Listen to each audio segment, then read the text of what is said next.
السلام علیکم تمام سننے والوں کو سلسلہ حدیث میں خوش آمدید۔ آج ہم بات کریں گے صحیح بخاری کی حدیث نمبر 3 کے بارے میں۔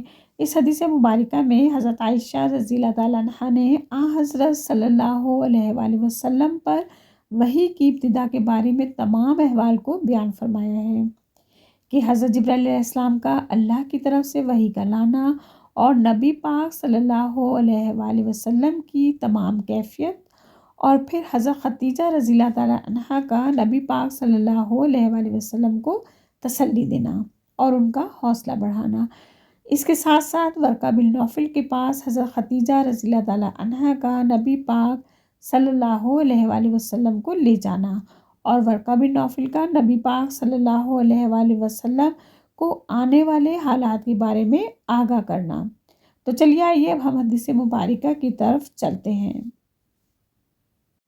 ام المومنین حضرت عائشہ صدیقہ رضی اللہ تعالیٰ عنہا نے بتایا کہ نبی کریم صلی اللہ علیہ وآلہ وسلم پر وحی کا ابتدائی دور اچھے سچے خوابوں سے شروع ہوا۔ آپ صلی اللہ علیہ وآلہ وسلم خواب میں جو کچھ دیکھتے وہ صبح کی روشنی کی طرح صحیح اور سچا ثابت ہوتا۔ پھر من جانب قدرت آپ صلی اللہ علیہ وآلہ وسلم تنہائی پسند ہو گئے اور آپ صلی اللہ علیہ وآلہ وسلم نے غار حرا میں خلوت نشینی اختیار فرمائی اور کئی دن اور رات وہاں مسلسل عبادت اور یاد الہی و ذکر و فکر میں مشغول رہتے۔ جب تک گھر آنے کو دل نہ چاہتا توشہ ہمراہ لیے ہوئے وہاں رہتے۔ توشہ ختم ہونے پر ہی اہلیہ محترمہ خدیجہ رضی اللہ تعالیٰ عنہا کے پاس تشریف لاتے اور کچھ توشہ ہمراہ لے کر پھر وہاں جا کر خلوت گزین ہو جاتے۔ یہی طریقہ جاری رہا یہاں تک کہ آپ صلی اللہ علیہ وآلہ وسلم پر حق منکشف ہو گیا اور آپ صلی اللہ علیہ وآلہ وسلم غار حرا ہی میں قیام پذیر تھے کہ اچانک جبرائیل علیہ السلام آپ صلی اللہ علیہ وآلہ وسلم کے پاس حاضر ہوئے اور کہنے لگے کہ اے محمد پڑھو۔ آپ صلی اللہ علیہ وآلہ وسلم فرماتے ہیں کہ میں نے کہا میں پڑھنا نہیں جانتا۔ آپ صلی اللہ علیہ وآلہ وسلم فرماتے ہیں کہ فرشتے نے مجھے پکڑ کر اتنے زور سے بھینچا کہ میری طاقت جواب دے گئی، پھر مجھے چھوڑ کر کہا کہ پڑھو۔ میں نے پھر وہی جواب دیا کہ میں پڑھا ہوا نہیں ہوں۔ اس فرشتے نے مجھ کو نہایت ہی زور سے بھینچا کہ مجھ کو سخت تکلیف محسوس ہوئی۔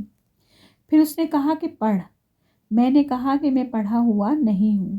فرشتے نے تیسری بار مجھ کو پکڑا اور تیسری مرتبہ پھر مجھ کو بھینچا، پھر مجھے چھوڑ دیا اور کہنے لگا کہ پڑھو اپنے رب کے نام کی مدد سے جس نے پیدا کیا اور انسان کو خون کی پھٹکی سے بنایا، پڑھو اور آپ کا رب بہت ہی مہربانیاں کرنے والا ہے۔ بس یہی آیتیں آپ صلی اللہ علیہ وآلہ وسلم جبرائیل علیہ السلام سے سن کر اس حال میں غار حرا سے واپس ہوئے کہ آپ صلی اللہ علیہ وآلہ وسلم کا دل اس انوکھے واقعے سے کانپ رہا تھا۔ آپ صلی اللہ علیہ وآلہ وسلم خدیجہ کے پاس تشریف لائے اور فرمایا کہ مجھے کمبل اڑا دو۔ لوگوں نے آپ صلی اللہ علیہ وآلہ وسلم کو کمبل اڑا دیا۔ جب آپ صلی اللہ علیہ وآلہ وسلم کا ڈر جاتا رہا تو آپ صلی اللہ علیہ وآلہ وسلم نے اپنی زوجہ محترمہ خدیجہ رضی اللہ تعالیٰ عنہا کو تفصیل کے ساتھ یہ واقعہ سنایا اور فرمانے لگے کہ مجھ کو اب اپنی جان کا خوف ہو گیا ہے۔ آپ صلی اللہ علیہ وآلہ وسلم کی اہلیہ محترمہ خدیجہ رضی اللہ تعالیٰ عنہا نے آپ صلی اللہ علیہ وآلہ وسلم کی ڈھارس بندھائی اور کہا کہ آپ کا خیال صحیح نہیں ہے، اللہ کی قسم آپ کو اللہ کبھی رسوا نہیں کرے گا۔ آپ تو اخلاق فاضلہ کے مالک ہیں، آپ تو کنبہ پرور ہیں، بے کسوں کا بوجھ اپنے سر پر رکھ لیتے ہیں، مفلسوں کے لیے آپ کماتے ہیں، مہمان نوازی میں آپ بے مثال ہیں اور مشکل وقت میں امر حق کا ساتھ دیتے ہیں۔ ایسے اوصاف حسنہ والا انسان بے وقت ذلت و خواری کی موت نہیں پا سکتا۔ پھر مزید تسلی کے لیے خدیجہ رضی اللہ تعالیٰ عنہا آپ صلی اللہ علیہ وآلہ وسلم کو ورقہ بن نوفل کے پاس لے گئیں جو ان کے چچا زاد بھائی تھے اور زمانہ جہالیت میں نصرانی مذہب اختیار کر چکے تھے اور عبرانی زبان کے کاتب تھے، چنانچہ انجیل کو بھی حسب منشاء خداوندی عبرانی زبان میں لکھا کرتے تھے۔ انجیل سریانی زبان میں نازل ہوئی تھی، پھر اس کا ترجمہ عبرانی زبان میں ہوا، ورقہ اسی کو لکھتے تھے۔ وہ بہت بوڑھے ہو گئے تھے یہاں تک کہ ان کی بینائی بھی رخصت ہو گئی تھی۔ خدیجہ رضی اللہ تعالیٰ عنہا نے ان کے سامنے آپ صلی اللہ علیہ وآلہ وسلم کے حالات بیان کیے اور کہا کہ اے چچا زاد بھائی، اپنے بھتیجے محمد صلی اللہ علیہ وسلم کی زبانی ذرا ان کی کیفیت سن لیجیے۔ وہ بولے کہ بھتیجے، آپ نے جو کچھ دیکھا ہے اس کی تفصیل سناؤ۔ چنانچہ آپ صلی اللہ علیہ وآلہ وسلم نے از اول تا آخر پورا واقعہ سنایا، جسے سن کر ورقہ بے اختیار ہو کر بول اٹھے کہ یہ تو وہی ناموس معزز رازدان فرشتہ ہے جس سے اللہ نے موسیٰ علیہ السلام پر وحی دے کر بھیجا تھا۔ کاش میں آپ کے اس عہد نبوت کے شروع ہونے پر جوان عمر ہوتا، کاش میں اس وقت تک زندہ رہتا جبکہ آپ کی قوم آپ کو اس شہر سے نکال دے گی۔ رسول اللہ صلی اللہ علیہ وآلہ وسلم نے یہ سن کر تعجب سے پوچھا، کیا وہ لوگ مجھ کو نکال دیں گے، حالانکہ میں تو ان میں صادق و امین و مقبول ہوں؟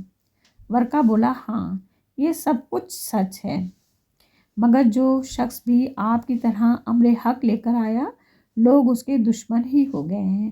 اگر مجھ کو آپ کی نبوت کا وہ زمانہ مل جائے تو میں آپ کی پوری مدد کروں گا۔ مگر ورقہ کچھ دنوں کے بعد انتقال کر گئے۔ پھر کچھ عرصے تک وحی کی آمد موقوف رہی۔ اس حدیث مبارکہ میں انتہائی آسان انداز میں نبی پاک صلی اللہ علیہ وآلہ وسلم پر وحی کی ابتدا کے بارے میں بتایا گیا ہے۔ امید کرتی ہوں کہ آپ سب کو بھی سمجھ آیا ہوگا۔ اگر ویڈیو پسند آئے تو لائک اور صدقہ جاریہ کے طور پر شیئر کرنا نہ بھولیے گا، اور اگر چینل پر نئے ہیں تو برائے مہربانی چینل کو سبسکرائب کرتے جائیے۔ اس کے ساتھ ہی اجازت دیجیے، انشاءاللہ پھر ملتے ہیں۔ اللہ حافظ۔